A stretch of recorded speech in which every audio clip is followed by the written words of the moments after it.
अस्सलाम वालेकुम दोस्तों, उम्मीद है आप खैरियत से होंगे। जनता की बात के नए एपिसोड में एक बार फिर आपका खैर मकदम है। सरकार अपने प्रचार प्रसार पर करोड़ों रुपए खर्च करती है, मगर जब जनता के मुद्दों की बात आती है तो सरकार मुंह मोड़ लेती है। चाहे कोरोना के चलते लोगों को ज़रूरत पूरी करने के लिए पैसे देने की बात हो या फिर कोरोना की दूसरी लहर में इलाज और सहूलत के नाम पर किस तरह से लोगों को मरने के लिए छोड़ दिया गया। सरकार ने सुप्रीम कोर्ट में हल्फनामा दायर करके कहा है कि कोरोना से मरने वालों के रिश्तेदारों को 4 लाख मुआवजा सरकार नहीं दे सकती। अभी ये पोस्टर आपने देखा, ये उन राज्यों में लग रहा है जहां पर बीजेपी की सरकार है। इस पोस्टर के जरिए से प्रधानमंत्री को वैक्सीनेशन के अरेंजमेंट के लिए मुबारकबाद दी जा रही है और ये यूपी के हर डिस्ट्रिक्ट, शहर, गांव, गली गली में लगाया जा रहा है। और न सिर्फ यूपी बल्कि कर्नाटक के भी हर इलाके में लगाया जा रहा है। दोस्तों, आपको पता है कि यूपी कितना बड़ा राज्य है। हर डिस्ट्रिक्ट, हर शहर, हर गांव, गली गली में ये पोस्टर सरकार के प्रचार प्रसार के लिए लगाया जा रहा है। उस पर कितना रुपया खर्च होगा, आपको इसका अंदाज़ा भी है? करोड़ों रुपए इस पर खर्च होंगे। फिर हमारी सरकार कैसे कह रही है कि सरकार के पास मुआवजा देने के लिए पैसे नहीं है। यहाँ पर हम सरकार से सवाल करना चाहते हैं, गरीब जनता को मुआवजा देने के लिए सरकार के पास में पैसे नहीं है, मगर सरकार अपने प्रचार प्रसार पर करोड़ों रुपए खर्च कर रही है। ये देखिए, ये अखबार में पूरे पेज का ऐड, इसमें भी सरकार अपनी वाहवाही कर रही है। मोदी सरकार, ये बताइए ना कि ये ऐड अखबार वाले फ्री में कर रहे हैं या इसके ऊपर भी करोड़ों रुपए खर्च किए गए हैं। असल मामला क्या है, कुछ लोगों की तरफ से PIL सुप्रीम कोर्ट में फाइल की गई कि कोरोना महामारी के चलते जिन लोगों की मौतें हुई है उनके रिश्तेदारों को सरकार की तरफ से 4 लाख का मुआवजा दिलाया जाए। उस पर सुप्रीम कोर्ट ने सरकार को नोटिस जारी करके हल्फनामा दाखिल करने के लिए कहा। सुप्रीम कोर्ट के जवाब में सरकार ने हल्फनामा दाखिल किया और कहा कि सरकार हर मरने वालों को 4 लाख का मुआवजा नहीं दे सकती।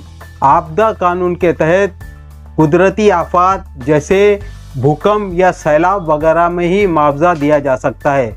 अगर एक बीमारी से मरने वालों के लिए सरकार मुआवजा देगी तो फिर दूसरी बीमारी में भी सरकार को मुआवजा देना पड़ेगा। हर मरने वालों को 4 लाख का मुआवजा देने से सरकार के बजट के ऊपर भारी बोझ पड़ेगा, जिसके चलते सरकारी खजाना खाली हो जाएगा। हम सरकार से सवाल करना चाहते हैं कि कोरोना महामारी ने इतना भयंकर रूप ले लिया है तो ये गलती किसकी है? बताइए ना मोदी जी, इसमें गलती किसकी है? किसकी गलती की वजह से देश में इतनी बड़ी तबाही मची? हम आपको बताते हैं, सरकार की गलती की वजह से देश में इतनी बड़ी तबाही मची। मार्च 2020 हमारे प्रधानमंत्री ने कोरोना को महामारी घोषित कर दिया था, याद है ना? थाली ताली, जनता कर्फ्यू। उसके बाद में मार्च से लेके अक्टूबर तक सरकार को तैयारी करनी थी, लेकिन सरकार ने वहां पर कोरोना को मुसलमान बना दिया था, याद है ना आपको? तबलीगी जमात को सुपर स्प्रेडर बताया जा रहा था। उसके बाद में अक्टूबर में सरकार ने 162 ऑक्सीजन प्लांट के टेंडर जारी किए। अक्टूबर से लेके अप्रैल तक यानी 7 महीनों में सिर्फ 32 प्लांट तैयार हुए। फिर हमारे प्रधानमंत्री ने जनवरी में आके देशवासियों और दुनिया के सामने कोरोना से जीत का ऐलान कर दिया था बगैर वैक्सीन के, याद है ना? उसका नतीजा ये हुआ कि कोरोना महामारी से लड़ने के लिए टास्क फोर्स जो बनी थी उसकी बैठक जनवरी से अप्रैल तक नहीं हुई। फिर हमारे देश ने देखा अप्रैल और मई का महीना कि जिस तरह से कोरोना ने विकराल रूप धार लिया था, वो सब हमारे सामने है। इसमें गलती किसकी है? बताइए ना, किसकी गलती है? किसने देशवासियों को राम भरोसे छोड़ दिया था? कुंभ मेला और वेस्ट बंगाल की चुनावी रैली सब कुछ जनता को याद है मोदी जी, सब कुछ जनता को याद है। और अब आप सुप्रीम कोर्ट में कह रहे हैं कि हम मुआवजा नहीं दे सकते। उत्तराखंड के एक सीएम ने कुंभ को सुपर स्प्रेडर कहा है। आप ही के सीएम थे वो जिन्होंने कुंभ को सुपर स्प्रेडर कहा है। कुंभ की तारीख 2022 की थी, किस वजह से फिर उसको कोरोना के बीच में अरेंज किया गया? और कुंभ मेले के अंदर टेस्टिंग को लेकर भी कितना बड़ा घपला सामने आया। इसका जिम्मेदार कौन है मोदी जी, बताइए कौन है इसका जिम्मेदार? कुंभ के चलते जिस तरह से कोरोना उत्तर भारत में फैला और उससे जितनी मौतें हुई, उसका इस बात से अंदाज़ा लगाया जा सकता है कि सिर्फ मध्य प्रदेश में मई महीने में 5 लाख मौतें हुई हैं। ये मैं नहीं कह रहा हूँ, बल्कि दैनिक भास्कर की रिपोर्ट है ये।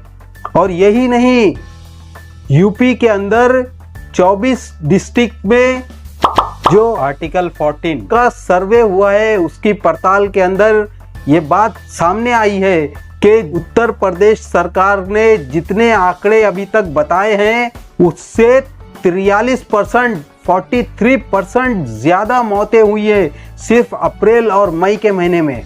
ये सब किसकी गलती से मर रहे हैं मोदी जी, बताइए ये सब किसकी गलती है?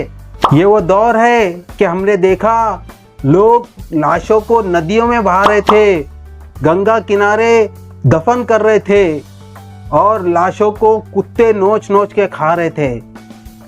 इस मामले में राहुल गांधी ने भी मोदी सरकार के ऊपर ट्वीट करके निशाना साधा है। मोदी जी बताइए ना, क्या आपकी जिम्मेदारी सिर्फ प्रचार और प्रसार तक की है? क्या आप अपने प्रचार और प्रसार पर ही करोड़ों रुपए खर्च कर सकते हैं? क्या देशवासियों के प्रति आपकी कोई जिम्मेदारी नहीं है? मोदी जी, यही जनता है जिसने आपको पीएम की कुर्सी तक बैठाया है। क्या ये लोगों की गलती थी? क्या 2014 और 2019 में की हुई गलती का खमियाजा इतना भयानक लोगों को भुगतना पड़ेगा?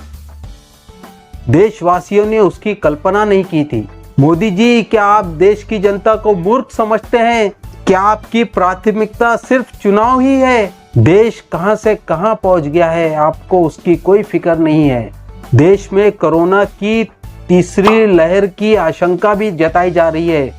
क्या मोदी सरकार उसके लिए तैयार है या फिर सारी तैयारी यूपी इलेक्शन के लिए है? जब आप सुप्रीम कोर्ट को ये बता रहे हैं कि हम मरने वालों के रिश्तेदारों को 4 लाख का मुआवजा नहीं दे सकते, तो आपको सुप्रीम कोर्ट को और देशवासियों को ये भी बताना पड़ेगा कि आप अपने प्रचार और प्रसार पर करोड़ों रुपए क्यों खर्च कर रहे हैं और क्यों कोरोना के बीच में सेंट्रल विस्ता जैसे प्रोजेक्ट को तो मंजूरी दी गई।